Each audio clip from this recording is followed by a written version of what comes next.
what makes us more competitive with all the direct mail and other things that we send out on a regular basis. And honestly, we're not doing anything special with the mail. It is literally just because we are following it up with these other forms of hopeful marketing to build that brand awareness. Welcome to the Collecting Keys Friday Focus. What is going on, guys? On this episode of the Friday Focus, you are joined by me, Mike DeHaan, the host of the Collecting Keys Real Estate Investing Podcast. And I am running the Focus episode today, which is our Friday episode where we usually do a deep dive into something that is like a listener question or something that's been on our mind or something that's just related to business that people have kind of been inquiring about in general. And on this episode today, I'm going to dive into how to build a marketing pyramid. I am calling it the optimized direct-to-seller marketing pyramid here. Probably need a better name than that. If you have an idea, you can let me know what you think. But basically building out that full marketing structure to really maximize your potential lead and deal flow as you are starting to build out your real estate investing business. And I call this a pyramid because there's basically like the different types of marketing that you can do. They all have different categories from how I view them. And you need basically all of these to build the most successful marketing system and brand that you can. But really, they have different use cases and specialties in terms of, the number of people that you reach with them, the cost to operate them, how exactly you can control them, and all that sort of stuff. So I call it a pyramid because basically there is the most targeted stuff at the top, which is going to be very specific, which can get you your most deals, but is going to miss out on opportunities because it's so targeted, all the way down to what I call the hopeful marketing channels, which are ones that are extremely wide. They are a very low cost per impression on people, but they are going to be a lot more speculative in what you could do. So anyway, it's kind of 3 tiers to the pyramid, so I'm going to dive into them. So first off, when people are starting out their business, especially when they are cost sensitive, I always suggest that they start with some form of targeted marketing. So if you're looking at the pyramid, this would be the very, very top. You're going to be able to reach the least number of people for this. It is going to be the most expensive cost per lead, but you're going to be targeting people that have some sort of reason to sell to you. So this targeted marketing is things like direct mail, driving for dollars, going to the county and pulling like very specific lists that require you to go and like have phone calls and, get all this stuff that requires some extra steps as opposed to just pulling off a data providing service. These things that are going to take you the extra mile to kind of like get in front of people, they're going to be more expensive to do, but you're going to be talking to people that at some level have some sort of motivation. So, typically things you're looking for, people that have bankruptcies, liens, all that sort of stuff that's publicly available, but you want to be reaching out to them directly as intentionally as you can, right? So usually with these, they are expensive to sort of start up, whether that's in time, such as driving for dollars, or going and getting sort of like more behind the scenes lists, or they're expensive just to do your outreach, such as direct mail, which typically tends to be the most expensive cost per touch of any of the marketing types that you can do.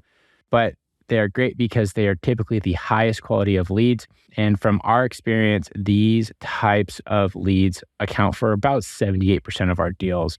In the several hundred that we've done over the past couple of years, about 78% of them have come from direct mail or driving for dollars. So I always recommend people get started this way, even if it is more expensive per touch, just because your chance of success is significantly higher.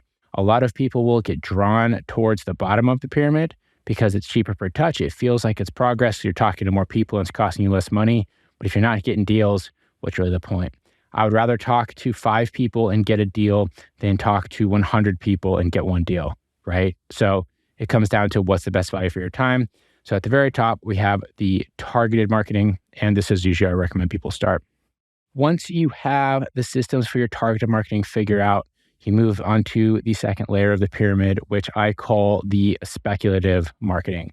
And so these will use the same sort of list that you got with the targeted marketing up top, but you're going to expand it out even wider to the people that have less potential motivations to want to sell to you, but potentially still something, right? So when you're doing this speculative marketing, these are things that are cheaper per touch. So I look at these as being like the SMS blast that people do. These can be cold calling with a dialer, stuff where you're going to be just reaching out to a ton of people and kind of just fishing, right, to see what comes back. And with these, you're going to be targeting absentee owners, so landlords, senior owners, people that have owned their house for a very long time, might be getting to a phase where they're ready to retire and move out of their house but don't want to fix it up. People with extremely high equity in the property, people that inherited their property, these ones that aren't necessarily going to have a concrete motivation, but it's possible that they do. And you're gonna, you don't mind, you don't necessarily like want to be reaching out to them to a point where it costs you a few $100s to be able to talk to them like it does the direct mail lead, but also too, you want to make sure that you're getting in front of them in some capacity. So that way they're at least in your sphere of influence, right? They are at least getting reached out to you in some way. So I like these to be a great supplement to the top of the pyramid. A lot of people will start here. And I think that when people do, they tend to spend a ton of time not making any progress, but doing a hell of a lot of work because you will get a lot of lead generation, but your lead generation will generally be pretty low. They tend to be colder, going to have to go through more of a sales process. We found that these middle of the pyramid speculative leads versus our targeted leads at the top typically take 3 to 4 times as long to close as the top ones, right? So just something to keep in mind. But either way, this is still very, very important because it will get you more lead generation. And also too, when you have a team and you have people that are working the leads, it gives them things to continue working towards, when sometimes with the direct mail, it can be a little bit more up and down just in terms of the flow. And if you have people that are working these 100% full time on your team, they're going to be able to carve some good deals out of it. So you definitely want to make sure it's a part of your repertoire. All right. Lastly, at the bottom of the pyramid, I have what is called the hopeful marketing channels. And I call these the hopeful marketing channels because they are ones that you kind of set up and you hope that people are exposed to them. You don't have any direct knowledge about who is seeing them.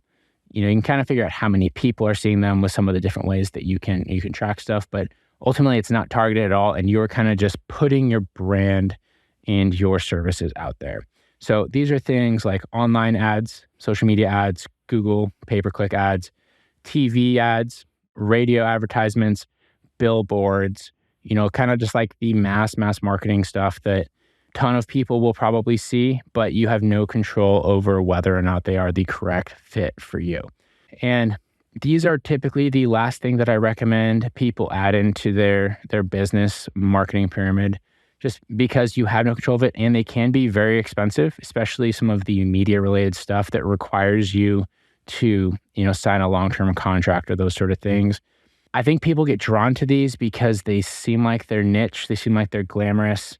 You don't hear about a ton of people doing them unless they're pretty big companies. The reason that you don't is because they are expensive to run and they are hard to fully keep tabs on how successful they're being, right? I mean, I've known people here locally that, even still spend $50,000-$60,000 a year on TV, and they'll hopefully get like 3 or 4 deals off of it. That's fine, but that's hard to fully track and justify that.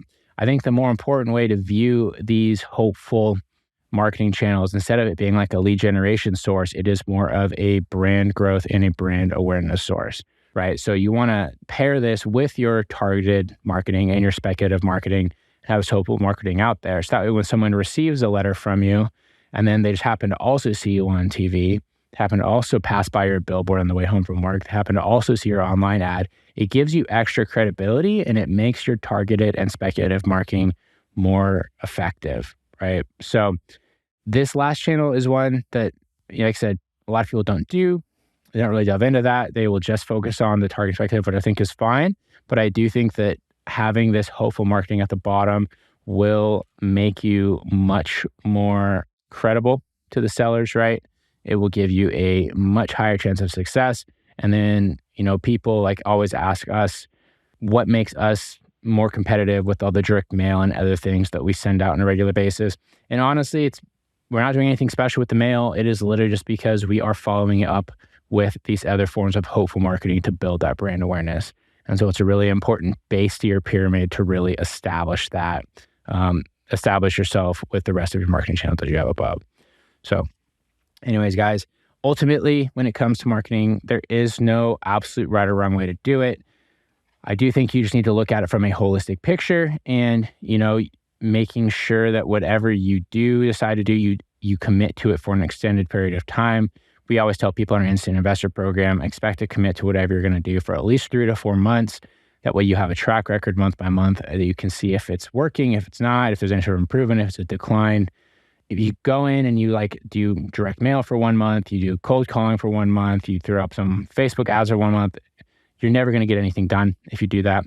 So it's very, very important to pick a type of marketing, focus on it, become really good at it, and then add on the next one. And if I was going to suggest how you do it, and this is how we coach this as well, start with the targeted marketing, start with a direct mail. It's the most passive.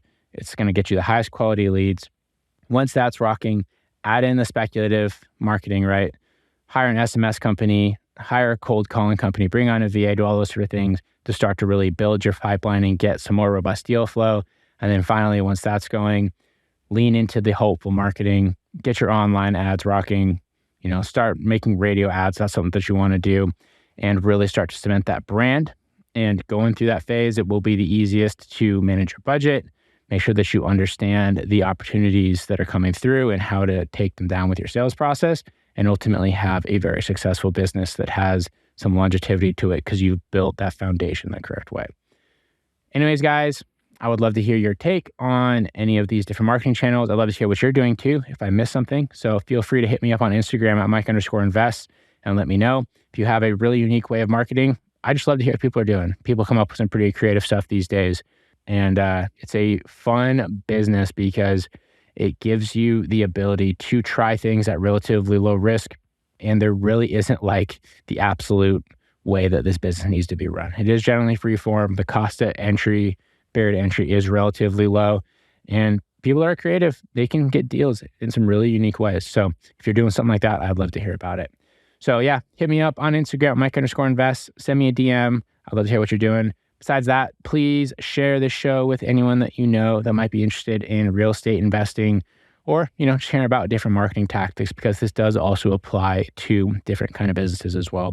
But yeah, thanks for listening, everybody. We'll talk to y'all next week. Thanks for listening to this Collecting Keys Friday Focus. Be sure to subscribe wherever you listen to your podcasts.